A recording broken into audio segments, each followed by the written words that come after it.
오늘의 플러스, 미국과 인도의 줄다리기 그 의미를 분석해 봅니다. 한국외대 인도연구소의 김찬환 소장 모셨습니다. 어서 오세요. 네, 안녕하세요. 반갑습니다. 김찬환입니다. 예, 소장님.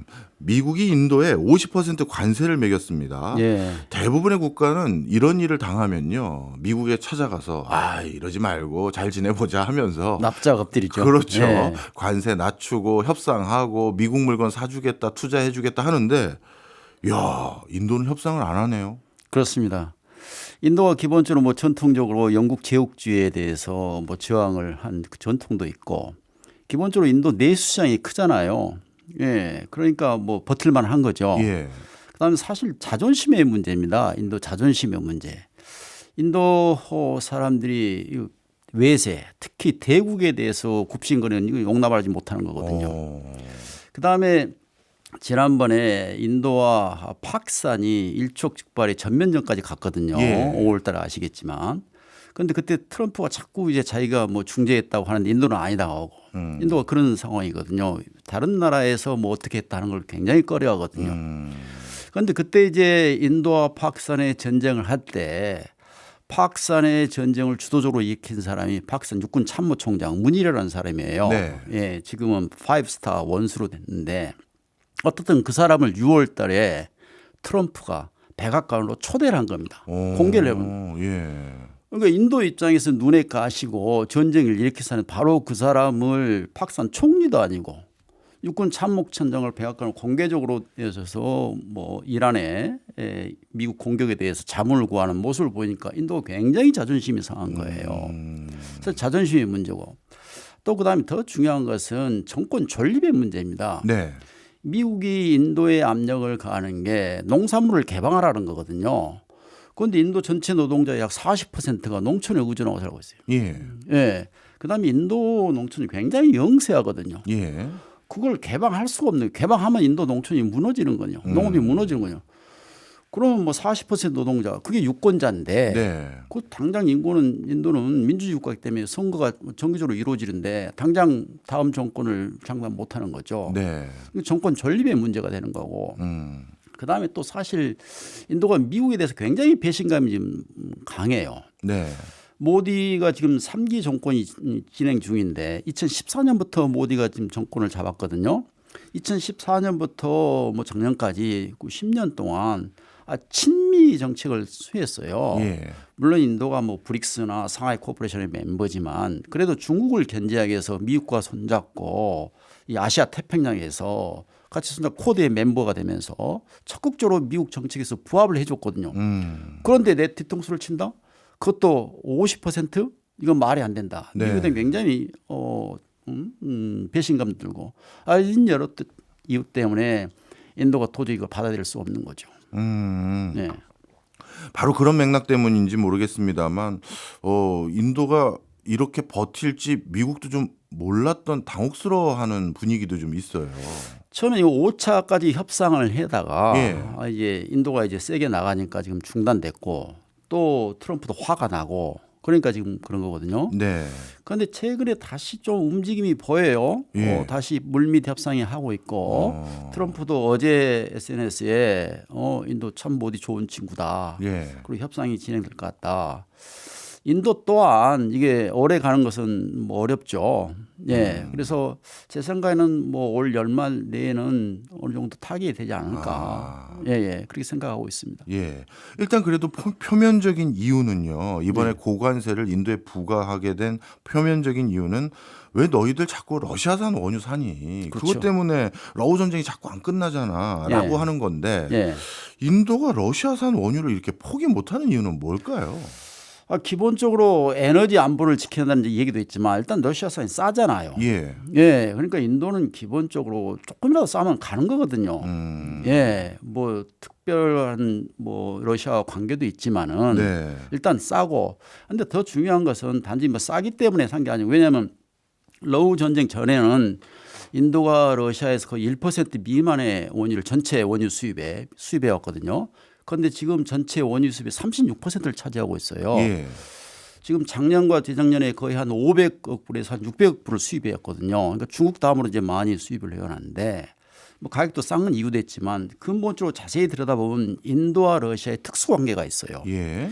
냉전 기간 때는 인도의 최우방이 소련이었거든요. 예. 지금 이제 러시아지만 그다음에 인도의 모든 방산, 국방 자산이 메이드 인 러시아인 거예요. 60% 이상이 그렇거든요. 예. 그게 전투기든 탱크도 인도 탱크 주력 탱크가 다 이제 러시아산이거든요. 러시아에서 만든 거나 아니면 러시아와 합작을 해서 만든 거나. 그러면 그 국방 자산의 60, 70%의 자산을 유지 보수를 해야 될 거지 않습니까? 그럼 여전히 러시아에서 계속 부품도 공급받고 러시아의 기술도 이전받고 해야 되는데 만약에 러시아가 지금 나 어려운 상황에 나 좀 도와달라 했는데 인도가 그걸 거부를 한다? 트럼프의 압력에 의해서 이런 러시아 관계가 어려워지는 거죠. 그리고 러시아와 손을 계속 잡음으로써 인도 외교 정책의 가장 중요한 근간 중에 하나가 전략적 자율성을 계속 확보하는 겁니다. 네. 인도는 러시아하고도 중국하고도 미국하고도 다 손잡으면서 예. 전략적 자율성을 확보를 해야 되거든요. 네.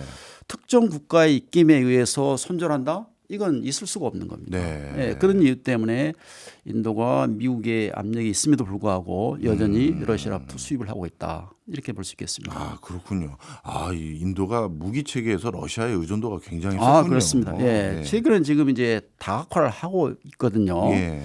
워낙에 러시아 무기 이제 의존도가 높고 그다음에 이제 아까도 말씀드렸지만 모디 정부가 지난 10년 동안 친미 정책을 쓰면서 새롭게 들어온 무기를 뭐 서방에 많이 들어가 있어요. 네. 프랑스의 라팔에서 무기를 전투기를 36대를 들어온다는 등 또 미국에서도 들어오기도 하고 또 이스라엘에서도 가져오고요. 심지어는 우리 K9 자주포도 사가고 예. 다각화하는데 최근에 이제 다시 트럼프가 이러니까 다각화하려고 했는데 특히 미국에서도 좀 사려고 했는데 잠시 지금 중단된 상태입니다. 그렇군요. 예. 자, 그러면 미국이 제시했던 이 고관세 예. 이게 진짜 인도 경제에 타격은 줄 수 있는 겁니까? 아, 그럼요. 지금 전망 자체가 많게는 GDP의 0.8% 오. 또는 0.6% 이게 엄청난 거죠. 예.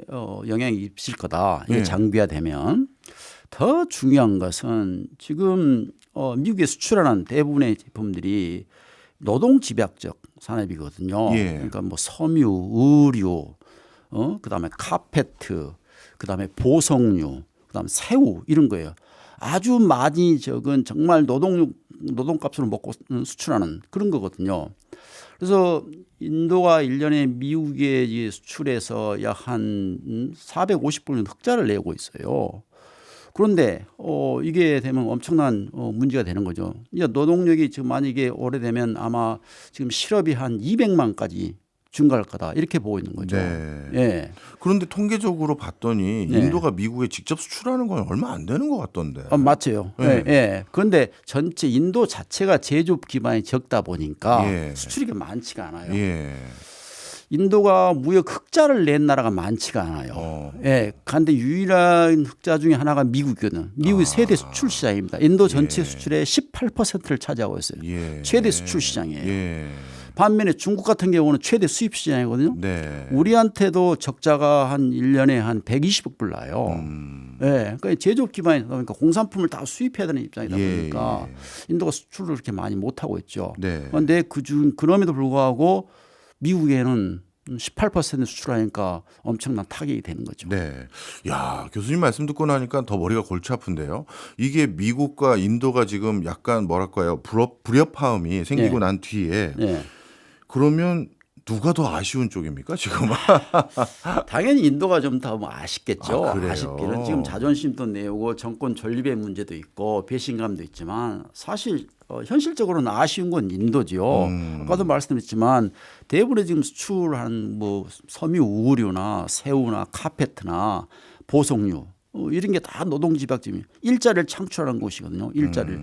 인도가 지금 문제 중에 하나가 고용 없는 성장의 문제거든요. 예. 제조업 기반도 약하고 일자리를 많이 창출해야 하는데 교육 수준도 낮고 기술 수준이 낮다 보니까 정말 노동력으로 먹고 사는 그런 사람들이 많은데 그 일자리가 지금 사라질 위에 있다 보니까 아쉬운 게 가장 인도죠.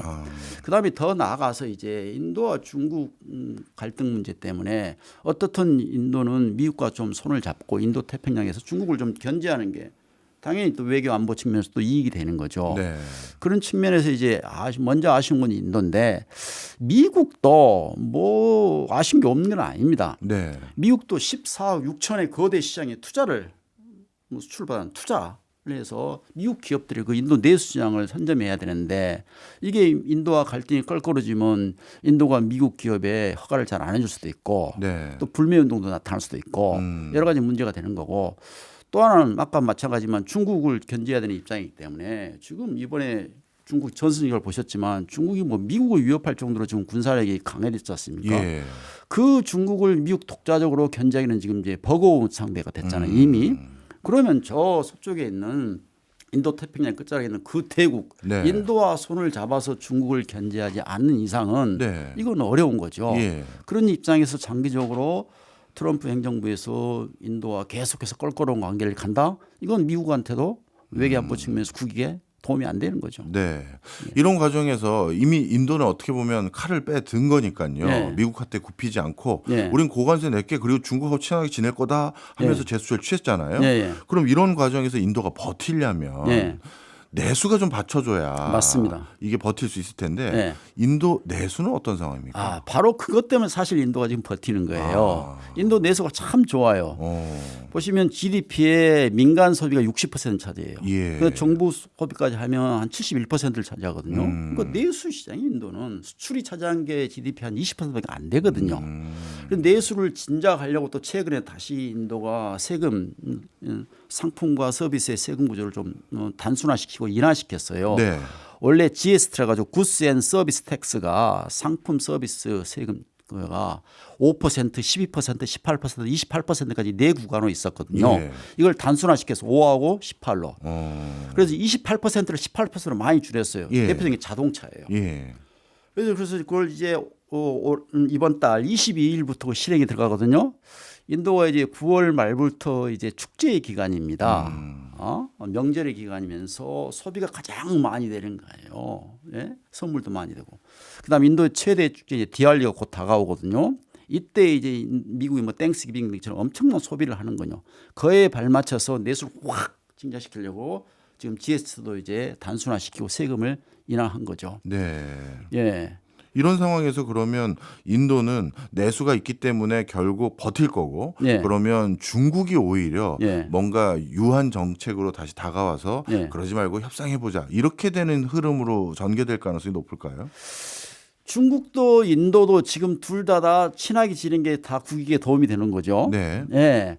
이 인도와 중국의 이 무역 구조를 보면은 중국이 인도에 엄청난 공산품을 수출해요. 네. 작년만 해도 거의 1,000억 불에 달하는 무역 적자네. 정확하게는 992억 달러의 무역 적자가 났어 인도가. 네. 인도도 14억, 중국도 14억인데 그 14억에 감당할 공산품이 인도가 안 돼. 감당이 안 돼. 제조업 기반이 약하다 보니까. 예. 그러니까 많은 공산품을 중국으로부터 수입할 수밖에 없는 거죠. 예. 그러니까 그 많은 적자가 나오는데 공산품 수요를 감당하려면 중국하고 친하게 돼요. 예. 그런데 또 단순 공산품뿐이 아니고 히토르 자석 예. 같은 거. 전기 자동차를 만드는 히토르 자석 굉장히 중요하지 않습니까? 예. 그런 거랑도. 그다음에 인도 농민들이 굉장히 중요한데 농업이 중요한데 비료를 중국이 꼭 잡고 있어요. 예. 그래서 그 비료도 중국이 작년에 수출 통제를 했거든요. 네. 히토르 자석이나 비료를 통제하니까 인도가 깜짝 놀란 거예요. 네.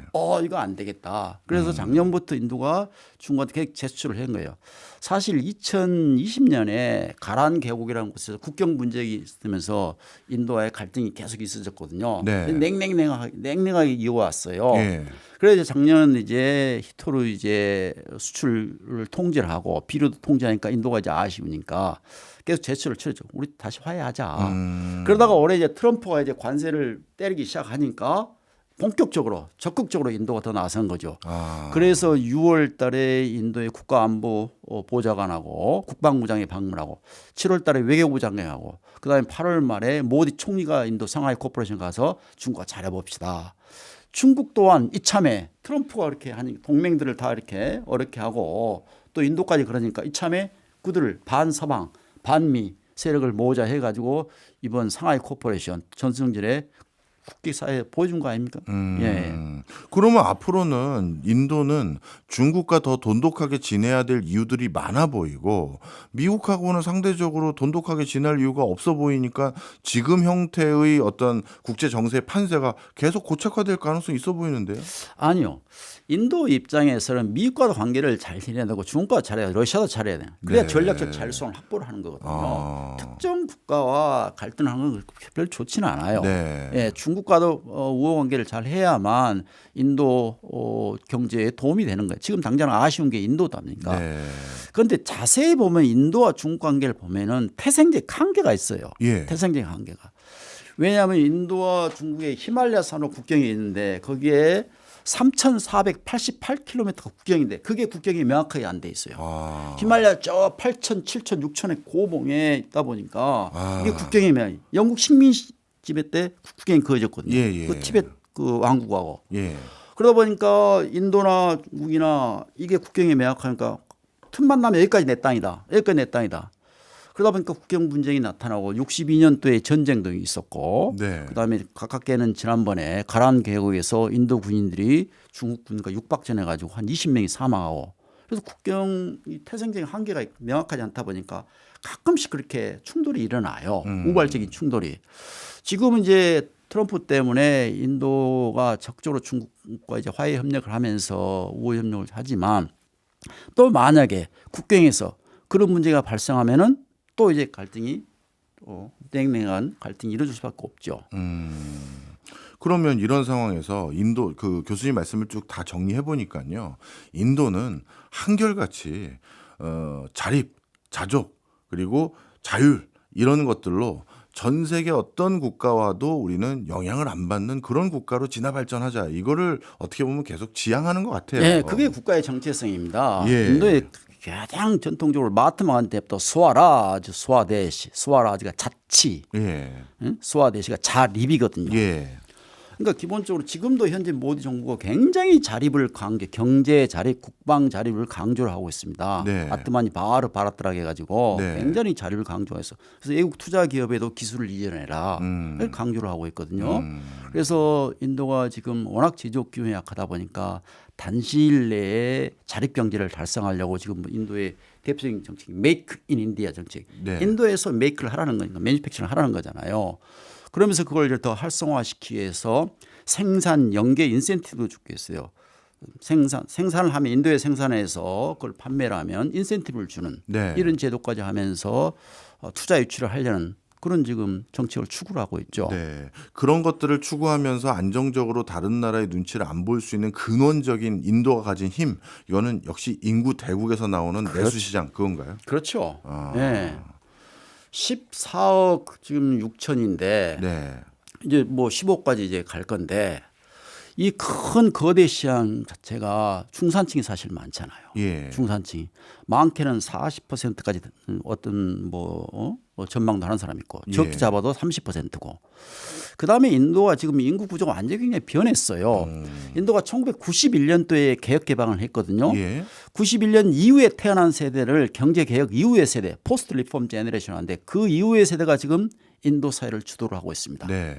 그거 지금 거의 한 30년이 넘었잖아요. 91년이다 보니까. 그렇죠. 그러니까 그들이 인도 사회를 좀 주도를 하고 있습니다. 인도는 대학도 대부분 3년제거든요. 네. 군대도 우리처럼 의무가 아닌가. 네. 그러니까 사회 진출 훨씬 더 빨리 해요. 20대 초중반이면 사회 진출에 들어가는 거예요. 30대 되면 중견이 되는 거예요. 그래서 일단 세대가 완전히 바뀌었어요. 인도는 지금. 네. 세대가 바뀌었어요. 그러니까 우리가 인도에 대한 그 나쁜 이미지 뭐 더럽다, 가난하다, 뭐 여성에 대한 폭력 이런 게 지금 많이 인도가 지금 바뀌었습니다. 그렇군요. 그런데 여전히 우리 사회는 여전히 옛날의 이미지가 그대로 잡혀 있는 거예요. 그 14억 6천의 세계 최대 인구 대국의 시장을 선점하려면 이런 이미지부터 빨리 바꾸시고 언론에서도 제대로 좀 인도를 좀 제대로 알아야겠네요. 이런 게 굉장히 중요한 책임이라고 볼 수 있겠습니다. 가만히 생각해 보니까요, 교수님. 네. 이제 우리나라가 먹고 살아야 될 가장 대표적인 대상지가 인도인 것 같아요. 그렇습니다. 네. 미국 눈치가 보이니까 이거 중국한테 장사하기도 참 쉽지 않아 보이고 그렇죠. 미국에게 장사하는 것도 미국도 또 뭐 내부에 와서 만들어라 뭐 미국 기업과 뭘 해라 뭐 요구사항이 많은 것 같고요. 예. 그럼 이제 어딘가 새로운 고객을 확보해야 되는데 인구 대국 인도 다들 관심이 있을 것 같습니다. 일단 우리 기업들이 실제 진출을 많이 하고 있습니까? 대기업들은 굉장히 진출을 대부분 다 했고요. 예. 아주 성공적으로 잘하고 있죠. 오. 대표적인 게 우리 삼성, LG, 현대, 기아 아주 잘 나가고 있습니다. 마켓 셰어 1, 2를 차지하고 있죠. 그래요? 우리 대기업들이 인도에 진출한 시기가 90년 중후반이거든요. 네. 김영삼 대통령이 96년 2월 달에 인도를 방문하셨어요. 예. 그 이후부터 이제 우리 대기업들이 인도에 MOU 쳐가지고 공장을 지었거든요. 그게 이제 삼성, LG, 현대거든요. 그때부터 이 메이드 인 코리아 한국 회사들이 만든 이 제품이 인도 중산층들이 가장 선호한 제품이 됐던 거죠. 뭐 한때는 뭐 줄을 뭐 6개월 때까지 쓸 정도로 기다릴 정도. 그래요. 예, 그 정도로 굉장히 선호도가 높았는데 문제는 중소기업입니다. 네. 중소기업. 지금 인도에 지금 진출해 우리 기업들 다 하더라도 한 800개가 좀 넘어요. 예. 일본 같은 경우는 한 1,400개가 넘고요. 예. 예. 그런데 이걸 우리가 비교를 해보면 동남아시아나 특히 베트남은 10,000개가 넘지 않습니까? 예. 중국도 그렇고. 거기에 보면 훨씬 적은 거죠. 인도가 아까도 말씀드렸지만 개혁 개방을 1991년에 했다면 예. 지금 30년이 훨씬 지났는데 아직도 그 시장을 우리가 제대로 공략 못하는 게 굉장히 아쉬운 거죠. 네. 특히 베트남과 중국에 비한다면. 예. 인도의 공략을 제대로 못하고 있는 남다른 이유가 있을까요? 인도를 우리가 자꾸 하나의 인도로 보는 그 이유가 있는 것 같아요. 아. 자꾸 인도를 하나의 인도 이렇거든요. 예. 그런데 인도는 많게는 28개의 국가가 있다 해도 과언이 아니에요. 이야. 인도 주가 예. 스테이트가 인도는 연방제거든요. 예. 미국처럼 연방제인데 주가 27개가 있어요. 그다음에 헌법이 인정한 언어가 22개예요. 이게 사투리 개념이 아니에요. 문자가 달라요. 문자가. 와. 우리는 뭐 세종대왕께서 한글 만드셔가지고 얼마나 자랑스러워서 매운 국경일로 이거 국어로 정해가지고 하고 있지 않습니까? 예. 인도는 세종대왕이 너무나 많아가지고 이거 국경을 정할 수도 없어요. 네.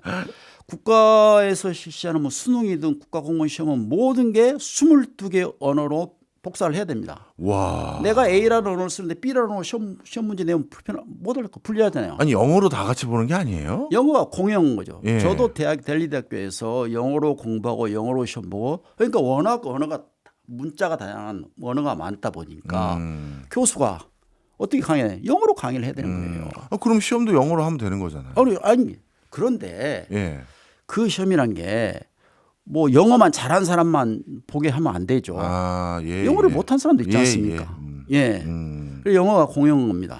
그러면 실제 인도 사람들은 인도 사람들끼리 말하고 대화하기 위해서 어쩔 때는 통역을 둬야 된다라는 말이 맞는 거예요. 아, 국회의사당 가보시면은 예. 각 지역구 의원들 있잖아요. 예. 저 따밀 지역구 의원들이 국방부 장관 대정부 질문한다. 예. 그러면 그 따밀 지역구를 예.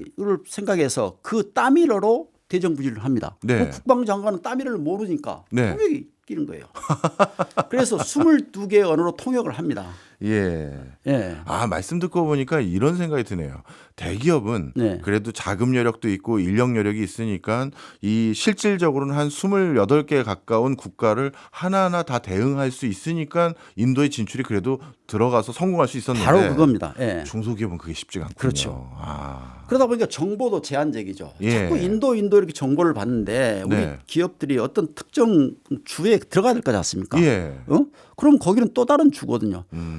그 주정부의 경제 정책도 다르고 언어도 예. 다르고 문화도 다르고 역사도 다르고 예. 노동 생산도 다르고 다 다른데 자꾸 인도 하다 보니까 이건 아니네, 내가 듣고 온 게 아니네 이렇게 되는 거죠. 인도 사람끼리도 서로 커뮤니케이션이 안 되는 경우가 굉장히 많은데요. 네. 예. 그런데 앞서서 인도 사람들이 공산품이나 이런 생필품들 적지 않은 걸 중국에 많이 수입해 온다 여기 얘기해 주셨잖아요. 예, 예. 그런데 또 한편으로는 한국 제품에 대한 선호도도 높고 예. 어떤 품목에 대해서는 우리가 시장 점유율 1등도 하기도 한다 예. 얘기 주셨는데 예. 만약에 지금 형국처럼 예. 미국과 인도가 멀어지면서 예. 자연스럽게 인도가 중국과 가까워지면 예. 우리 기업들이 인도에서 내는 성과도 좀 불안불안해지는 거 아닙니까? 그럴 수도 있겠죠. 왜냐하면 기본적으로 우리 특히 중소기업들이 이제 두 가지가 문제. 아까 이제 그런 뭐 인도의 복잡한 것도 문제도 있지만 인도 자생 기업들도 만만치가 않아요. 네. 그 다음에 또 워낙 대량으로 중저가 품을 중국에서 대량으로 수입하다 보니까 경쟁력이 안 되는 거죠. 예. 예. 그러다 보니까 이제 우리 기업들이 거기서 생산해도 쉽지 않은 구조는 맞습니다. 그렇다고 해서 그걸 그 시장을 포기할 수 없는 거거든요. 그렇죠. 뭐 그럼 중국 시장은 쉬웠나요? 베트남 예. 시장은 쉬웠나요? 예, 우리는 그 어려운 데를 뚫은 게 우리 한민족 아닙니까? 네. 그래서 면밀히 인도를 잘 스타디해서 투자를 해야 되는 지금 시기가 와 있는 거죠. 이해했습니다. 네. 그럼 이렇게도 우리가 시장을 나눠서 공략할 수 있는지 한번 여쭤보고 싶은데요. 네. 중국은 저가 제품이 대량으로 들어온다 말씀 주셨고 네. 우리나라 삼성이나 LG나 뭐 현대차 같은 경우 인도인들이 좋아하는 프리미엄 제품군으로 분류될 수도 있을 텐데 네. 그러면 프리미엄 시장은 우리 한국 기업이 좀 장악하고 네. 중저가 시장은 중국에 넘겨주는 이런 형태가 되려면 네. 인도의 중산층, 즉 프리미엄 제품 이상을 사줄 수 있는 중산층이 두터워야 될 텐데 네. 좀 나름 숫자가 있어요? 그게 아까 말씀드린 한 많게는 30에서 40% 차지하거든요. 예. 예. 그 다음에 아무리 적어도 지금 2030 세대 예. 인도의 중추세력 그들이 한 지금 4억 정도 돼요. 예. 미국 인구보다 많죠. 그 중에 그렇네요. 굉장히 소비 지향적이거든요. 아, 지금 인도의 1인당 국민 소득이 한 2,880달러 정도예요. 예. 이 중국의 개념 보면 2,000달러에서 6,000달러 이 사이에 네. 이런 소비 가장 소비가 빠르게 진화해요. 이미 인도는 그 궤도에 진입했다 이렇게 보는 거예요. 예. 그래서 지금 2,800이 되니까 이 궤도에 진입했어요. 그래서 소비가 즐거운 시장이 지금 되고 있는 거예요. 내수가 지금 폭발하고 있는 상황이에요. 그러다 네. 보니까 뭐 미국발 고관세 50% 고관세 해도 인도 주식이 흔들리지 않고 있는 거예요. 아, 그런 맥락이 있었었군요. 예. 자, 그렇다면 이런 지금 방금 말씀 주셨던 것처럼 인도는 진짜 최소 22개에서 뭐 많게는 28개 나라가 있다고 하시는데 예. 중국은 이런 복잡다기한 나라에 어떻게 이렇게 원활하게 진출을 하고 있습니까? 아, 중국이 현지 생산하기보다는 예. 인도에 수입해 오는 거 수출 중국 제품 수출하는 거. 아까도 말씀드린 지금 중국과 인도가 수입해 오는 거군요. 예, 인도가 중국으로부터 대다수의 공산품을 수입해 가지고 무역 적자가 거의 1,000억 달러에 달해요. 정확하게 우리 기업은 가서 생산한 거고요. 우리 기업은 대다수 가서 일본 수출도 하죠. 예. 수출도 하죠. 그런데 우리 기업들이 가는 것은 중소기업들은 대부분 다 대기업과 같이 따라하는 협력업체들이에요. 예. 예. 그러니까 독자적으로 중소기업이 가서 성공한 게 그렇게 많지가 않아요. 그런데 이제 때가 지금 이제 독자적으로 베트남이나 중국처럼 이제 가야 될 시기가 왔다. 예. 이걸 말씀드리는 겁니다. 네. 중국 기업이 인도에서 생산한 것은 많지가 않아요. 왜냐하면 인도가 중국과의 갈등 문제 때문에 의도적으로 중국에 허가를 잘 안 내주고 그렇군요. 굉장히 제한적이죠. 네. 그런데 인도가 워낙 공산품이 적다 보니까 대량으로 그 14억을 감당할 공산품 수요를 감당할 수 있는 것은 중국밖에 없어요. 서플라이 공급책이. 그러다 보니까 네. 중국에 대량으로 들어오는 거죠. 네. 네. 저는 교수님 말씀이 뭔가 이해가 돼요. 근데 네. 듣는 분들은 네. 좀 헷갈리실 수 있으실 게 네. 중국 제품이 중국과 인도가 가까워진다, 중국 제품에 전적으로 의존한다라고 하신 적도 있지만 네. 아, 인도가 중국에게 또 이렇게 허가를 잘 안 내준다. 또 중국 그 뭐 예를 들어서 들어와서 공장 짓게 잘 안 해준다. 네. 사실 그게 인도의 묘한 점이잖아요. 그렇죠. 가까운 듯 하면서도 멀면서 예, 예. 이게 허가를 해준 것 같으면서도 안 해주고 예, 예. 이런 묘한 인도. 아, 네. 이게 진짜 공부하기 어려워요. 그러니까 특히 중국한테는 그런 것 같아요. 인도는 경제적으로는 중국하고 협력을 해야 되지만 외교 안보적으로는 중국을 견제해야 되는 입장이거든요. 예. 또 중국 자체가 인도를 워낙 이제 포위하고 위협을 하다 보니까 또 파키스탄과 손을 잡고 인도의 외교 안보를 위협하다 보니까 인도 입장에 중국이 견제 대상인 거예요. 외교 안보 측면에서는. 그러니까 일면은 중국과 협력을 하지만 또 일면은 견제를 해야 되는 네. 그 이중적인 형태가 있는 거죠. 예, 알겠습니다. 그렇다면 네. 교수님께서 말씀해 주신 것처럼 인도는 20몇 개의 나라입니다. 예. 그럼 우리도 이제 딥다이브하게 들어가서 네. 그 각각을 좀 구분을 해보면 좋을 것 같은데요. 네. 그럼 먼저 인도 내에서 네. 외국 기업에 대해서 우호적이고 해외 투자에 대해서 좀 우호적인 지역 네. 어디를 꼽으십니까? 가장 대표적인 게 이제 구저라트 모디 총리 이제 아, 고향 구저라트. 그다음에 전통적으로 인도의 경제 수도라는 문바이가 있는 마하라스트라. 네. 그다음에 인도 ITM 허브 방갈로루가 있는 까르나타카. 그다음에 최근에 이제 가장 투자가 많이 오는 타밀나두. 이런 지역이 전통적으로 인도에서 가장 친기업적, 친비즈니스 마인드를 가지고 있고 네. 또 노동생산도 좋고 그렇습니다. 네. 그래서 처음에는 우리 현대를 제외하고 삼성, LG가 이제 델리 근방에 노이다에 투자를 했는데 예. 외국도 그랬는데 이제 보니까 인도가 그게 아니거든. 그래서 최근에는 이제 남인도에 투자를 많이 합니다. 예. 그래서 인도 지도를 보면은 구자라트나 마하라스트라, 문바이에 있는 그쪽은 서쪽이거든요. 예. 해안까지요. 예. 그다음에 이제 까르나타카나 타밀나도 남인도입니다. 예. 그래서 서남쪽이 투자와 시장이 많다 이렇게 보시면 되겠습니다. 인구는 북쪽에 많이 산다고 맞습니다. 들었는데. 예. 인구는 겐지스강 유역으로 대다수가 북쪽에 많이 살죠. 예. 그런데 그 북쪽에 한 우타라프라데시나 비하르 같은 지역이 뭐 인구가 우타라프라데시는 1억 5천이 넘거든요. 예. 비하르 같은 곳도 뭐 1억이 되거든요. 예. 그런데 인도에서 가장 못 사는 지역 중에 하나예요. 아. 그 지역이 전통적으로 뭐 항구도 없지만 내륙이다 보니까 예. 이제 겐지스강 유역에서 이제 했는데 전통적으로 농업이 굉장히 강하고 그다음에 이제 정치 자체가 불안정해요. 그다음 정치권 자체가 오랫동안 그쪽에 이제 사회주의 생각 또는 진보주의 생각 이런 생각을 가진 집권 이 세력이 정권을 잡다 보니까 기업 친화적인 이런 정책을 안 했어요. 네. 물론 최근에 조금 바뀌고 있는데 여전히 절대 다수의 그쪽에 살고 있는 사람들은 굉장히 열악한 상황에 살고 있는 사람이 많습니다. 그렇군요. 네. 요즘 우리 기업들이 주로 관심을 두고 또 해외 기업들이 관심을 두는 곳은 남부와 서쪽에 해당되는 네. 지역이다. 거기 구자라트라고 하면 인도의 대표적인 상인 집안들 또 대표적인 명문 그 기업들이 많이 태생하는 곳으로 알려져 있는데 맞습니다. 그래서 파트너십도 좀 쉬운 건가요? 그렇죠. 그러니까 오랫동안 그 상인 카스트가 구자라트 카스트가 굉장히 중요한 그 탄탄하거든요. 그러니까 비즈니스 마인드가 아주 천부적인 비즈니스 마인드를 가지고 있어요. 그리고 그 사람들은 심지어는 인더스 문명 그 시대 때부터 무역을 해온 사람들이거든요. 그러니까 인도의 최초의 항구가 구자라트에 있거든요. 예. 인더스 문명부터 그 증거가 많이 나와요. 바레인 쪽으로 무역을 활발하게 한 거. 그다음에 문바이도 그 인도의 최대 항구죠. 예. 그러니까 오랫동안 무역을 오랫동안 했죠. 특히 중동 쪽으로 메소포타미아 쪽으로 무역을 많이 했거든요. 그러니까 기본적으로 비즈니스 마인드가 있는 거죠. 그리고 투자를 하고 받아들이면 자기 이익이 된다는 걸 알고 있고 네. 또 그러다 보니까 그쪽 지역에 당연히 대기업 총수들이 많이 나오고 네. 뭐 릴라이언스나 안바이든 대부분의 총수들이 다 그쪽의 고향입니다. 네. 예. 아, 자연스럽게 그러니까 그쪽이 투자가 더 많이 들어가고 인프라도 좋고 그러는 거죠. 이해했습니다. 네. 그다음에 남부와 북부 또는 서부 네. 각 지역마다 인도인들의 소비 성향이라든가 취향 이런 게 다 다릅니까?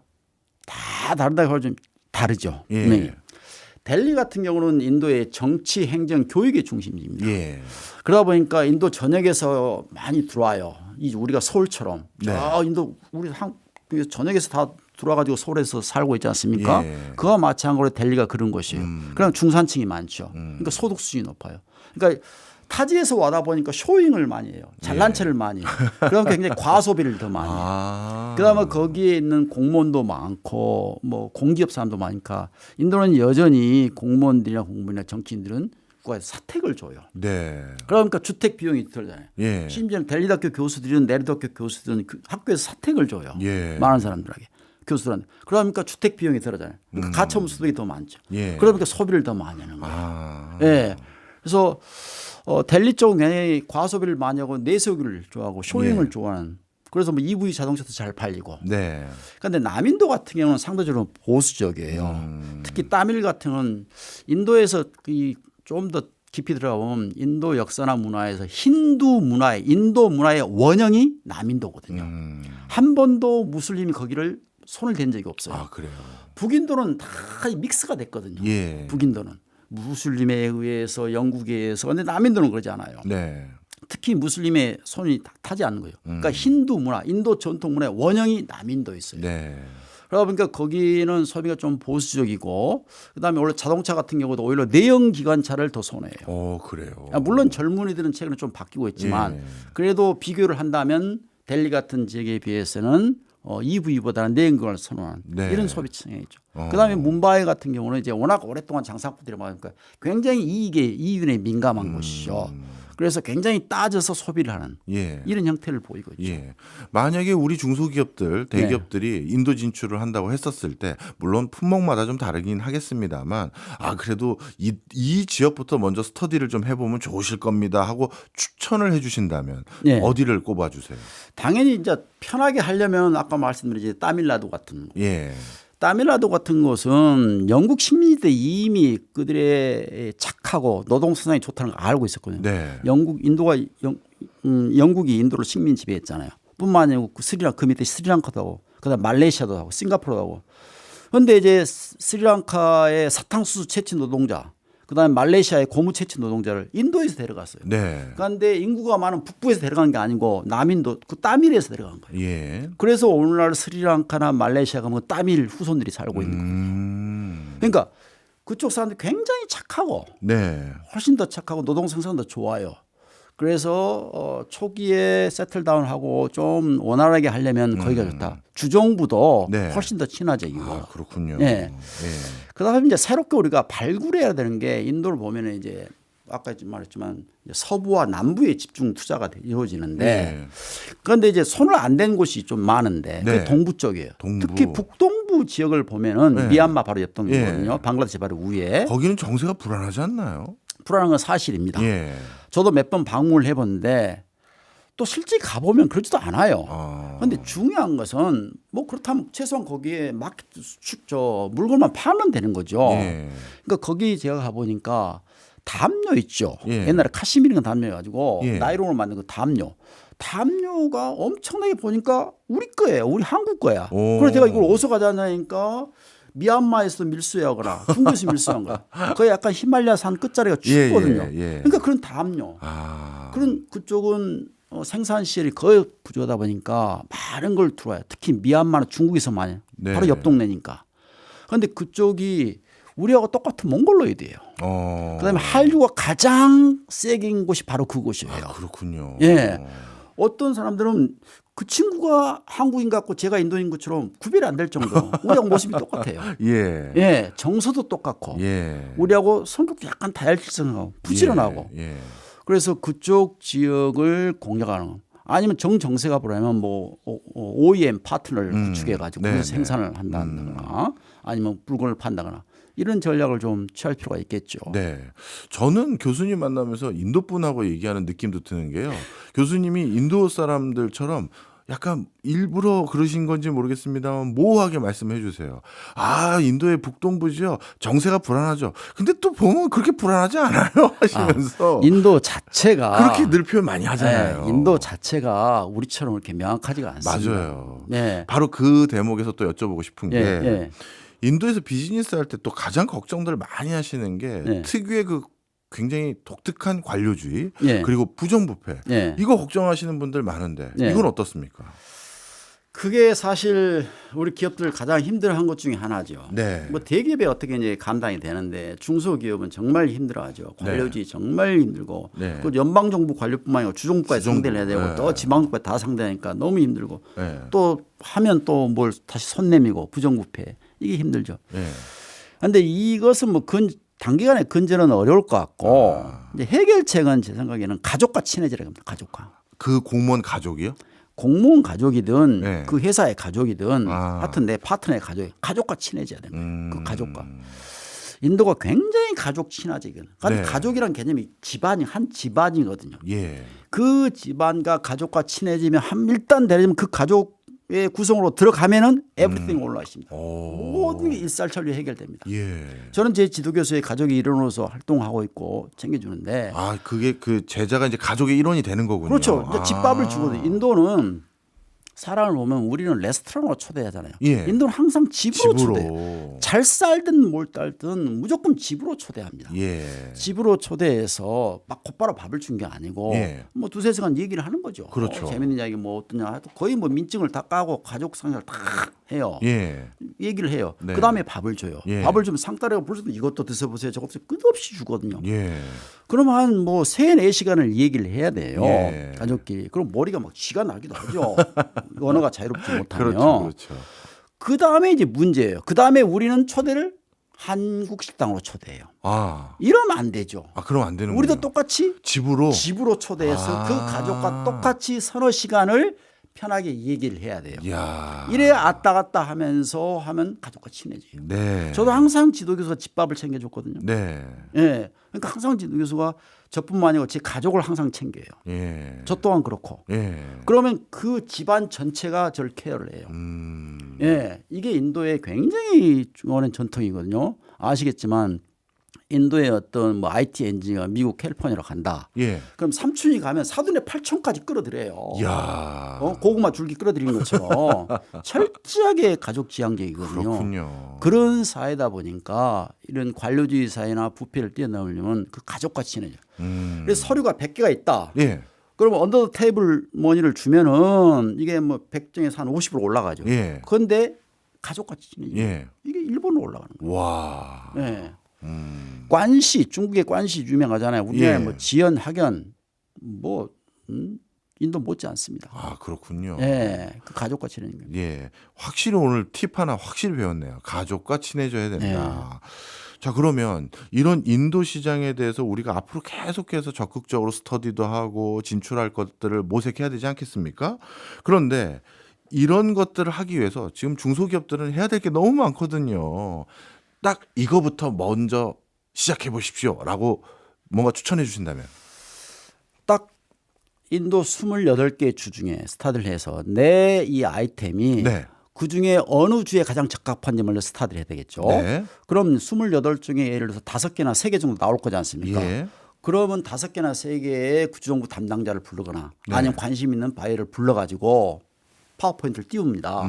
나 이만큼의 투자를 할 거고 이만큼의 뭐 고용을 할 거고 당신 얼마나 인센티브 줄 수 있냐 경쟁을 붙이는 거예요. 예. 인도가 각 지금 현재 주정부별로 지금 경쟁이 됐거든요. 우리가 지자체가 지금 서로 투자를 유치하려고 경쟁하는 것처럼 예. 주정부가 다 인센티브가 달라요. 토지제도 다 다르고. 그래서 경쟁을 붙여서 네. 그 중에 가장 인센티브 많이 주고 기업 차례가 거기를 택하는 거죠. 예. 네. 이런 모양새가 좋을 것 같아요. 아, 네. 그 좋은 아이디어네요. 네. 그들도 어차피 각 주가 한 나라인 것처럼 독립적으로 운영되면 서로 경쟁할 게 뻔하니 나 누가 받아줄 거고 그 받아주면 얼마 인센티브 줄 건데 그거 물어보는 게 자명하겠네요. 네, 여기서 우리가 한 나라처럼 독립적으로 운영되는 것은 아니고. 아, 그래요? 네, 독립이란 용어는 적합하지 않은 것 같고요. 예. 자치권을 가지고 있죠. 자치하고 독립은 좀 어떻게 살짝 다를까요? 기본적으로 독립이란 것은 독립 국가의 어떤 의미가 있는 예, 거고 예, 예.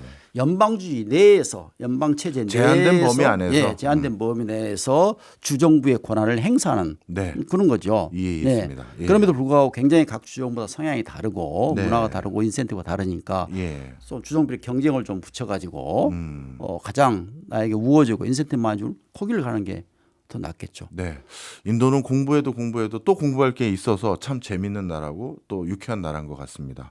오늘 한국외대 인도연구소의 김찬환 소장님이었습니다. 고맙습니다. 네, 고맙습니다.